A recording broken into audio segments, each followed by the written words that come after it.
Hello everyone, welcome back to the channel. Do you want to share your memorable moments with friends and family? Sharing an album on your iPhone is a simple and effective way to do so. Here's a step-by-step guide to help you share your photo album effortlessly. Let's get started. First, open the photo app on your iPhone. Next, create a new album or open an existing one. To create a new album, tap Album at the bottom of the screen, then tap the plus icon in the top left corner to select New Album. Next, select the photos you want to add to this album and tap Done.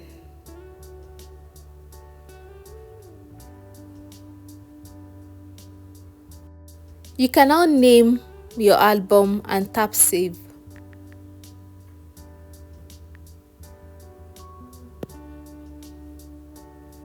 Next, enable sharing for the album. Select Share. And this will give you a list of suggested people to invite, and you can input your invitation. Next, tap Create to finalize and send the invitation.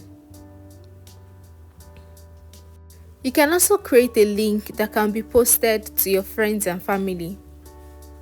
Now, accessing the shared album, the people you invited will receive a notification and an email with a link to the shared album. They can accept the invitation and view the album in their Photos app under the Shared tab. And that's it guys, sharing an album on your iPhone is a great way to keep everyone in the loop with your latest photos and videos. With these easy steps, you can share your favorite moments with just a few taps. Enjoy sharing and staying connected. Thank you so much for watching this video. If you found it helpful, please like, comment and subscribe, and I will see you in our next one. Bye bye.